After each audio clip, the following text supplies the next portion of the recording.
नमस्कार। आज हम जेम्स क्लियर की किताब एटॉमिक हैबिट्स की दुनिया में गहराई से उतर रहे हैं। हमारे पास इस किताब की एक काफ़ी डिटेल समीक्षा है। हम सब जानते हैं मतलब आदतें बनाना या तोड़ना कितना मुश्किल हो सकता है ना? तो आज हम यही समझने की कोशिश करेंगे कि इस किताब में ऐसा क्या खास है जो इसे इतना प्रभावी बनाता है और क्यों ये छोटी आदतों की ताकत पर इतना जोर देती है। बिल्कुल सही कहा। किताब का जो सार है ना, वो एक्चुअली इसके नाम एटॉमिक में ही है। मतलब बहुत छोटा, जैसे कोई अणु, लेकिन साथ ही जबरदस्त शक्तिशाली। क्लियर का जो मुख्य तर्क है वो ये है कि भाई बड़े बदलाव कोई हाथों रात नहीं आते, बल्कि वो छोटी लगातार की जाने वाली आदतों के जमा होने से आते हैं। ये बिल्कुल वैसी है जैसे पैसों का चक्रवृद्धि ब्याज बढ़ता है। हाँ, कंपाउंड इंटरेस्ट। हाँ, कंपाउंड इंटरेस्ट, धीरे धीरे लेकिन लगातार। उनका एक बड़ा मशहूर कोट भी है कि आदतें आत्म सुधार का चक्रवृद्धि ब्याज हैं। ये आइडिया अपने आप में बहुत पावरफुल है क्योंकि ये हमें बड़े डराने वाले लक्ष्यों के जगह ना छोटे मैनेजेबल कामों पर फोकस करने को कहता है। हाँ, ये चक्रवृद्धि ब्याज वाली बात वाकई सोचने पर मजबूर करती है, क्योंकि हम अक्सर एकदम से नतीजे चाहते हैं। हाँ, और वो जो छोटी शुरुआत होती है उसे कई बार नजरअंदाज कर देते हैं। तो सवाल ये है कि ये छोटी एटॉमिक आदतें इनको अपनी जिंदगी में लाएं कैसे। यहीं पर शायद वो क्लियर के व्यवहार बदलने के 4 नियम आते हैं ना। बिल्कुल, निश्चित रूप से। ये 4 नियम जो हैं वो इस पूरी प्रक्रिया का समझ लीजिए एक ढांचा है। अच्छी आदत बनानी है तो उसे स्पष्ट बनाओ, मतलब ऑब्वियस। उसे आकर्षक बनाओ, अट्रैक्टिव। उसे आसान बनाओ, इजी। और उसे संतोषजनक बनाओ, सैटिस्फाइंग। स्पष्ट, आकर्षक, आसान, संतोषजनक। हाँ, और अगर बुरी आदतें तोड़नी है तो बस इसका उल्टा कर दो।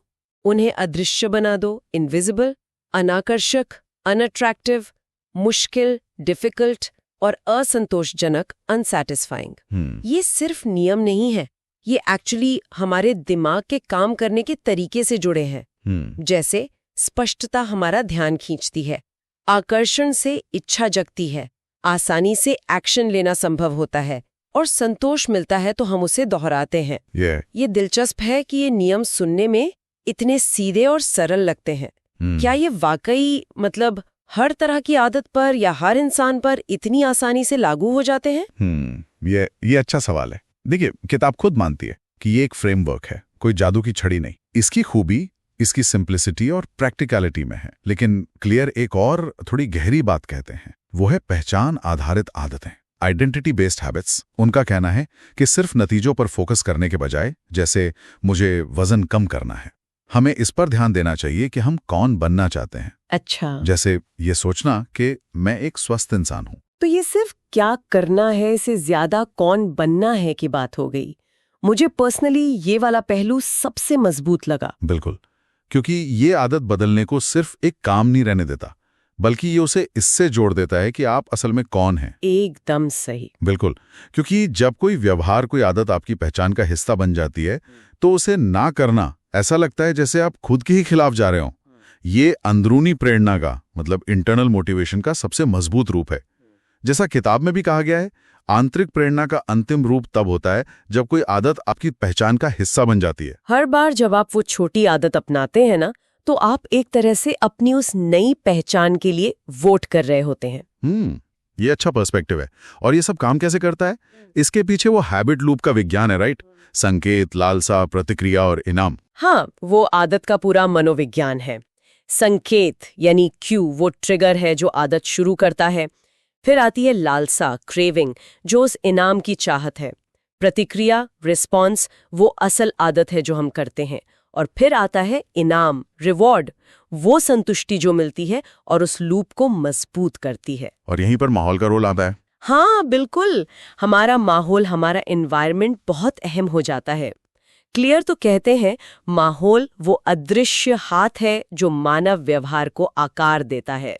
कई बार अपने माहौल को बदलना आदत बदलने का सबसे आसान तरीका होता है, जैसे सेहतमंद खाना सामने रखना या जंक फूड छुपा देना, छोटी छोटी चीजें। हाँ, ये बात तो है। किताब की भाषा भी मैंने देखी, काफी सरल और सीधी रखी गई है, जैसे कोई दोस्ती समझा रहा हो। और उदाहरण भी बहुत हैं, ओलंपिक एथलीट से लेके बिल्कुल आम लोगों तक के। बिल्कुल, वो उसकी एक बहुत बड़ी ताकत है, उसकी राइटिंग स्टाइल। ये साइंस पर बेस्ड है लेकिन भारी भरकम टेक्निकल शब्दों से बचती है। इससे ये ज्यादा लोगों तक पहुंच पाती है। और हर चैप्टर के अंत में जो मुख्य बातें दोहराई जाती हैं वो भी याद रखने में मदद करती हैं। हाँ, वो समरीज काफी हेल्पफुल हैं। हाँ। हालांकि ये भी सच है कि शायद कुछ लोगों को, खासकर जो साइकोलॉजी की गहरी समझ रखते हैं, उन्हें ये थोड़ी दोहराव वाली या शायद सतही लग सकती है। लेकिन इसका असर तो हम देख ही रहे हैं। मतलब दुनिया भर में लाखों कॉपीज बिकी हैं, कितनी भाषाओं में अनुवाद हुआ है, स्कूलों से लेकर बड़ी बड़ी कंपनियों तक में से इस्तेमाल किया जा रहा है। हाँ बिल्कुल, ये दिखाता है कि लोग छोटे प्रैक्टिकल कदमों से बदलाव लाने के इस आइडिया से कितना जुड़ पा रहे हैं। तो अंत में एटॉमिक हैबिट्स सिर्फ एक पढ़ने की किताब नहीं है, बल्कि रोजमर्रा की जिंदगी में इस्तेमाल करने के लिए एक टूल बॉक्स जैसी है। ये इस बात पर जोर देती है कि असली और टिकाऊ बदलाव छोटे लगातार कदमों से ही आता है, कोई शॉर्टकट नहीं है। बिल्कुल, ये उन सब के लिए है जो किसी अच्छी आदत को बनाए रखने में जूझ रहे हैं, या अपनी प्रोडक्टिविटी बढ़ाना चाहते हैं, या फिर किसी बुरी लत से छुटकारा पाना चाहते हैं। क्लियर का एक और विचार जो मुझे याद आ रहा है, वो भी बहुत शक्तिशाली है। आपका हर काम इस बात का सबूत है कि आप किस तरह के इंसान बनना चाहते हैं। हर छोटा कदम मायने रखता है। सही बात।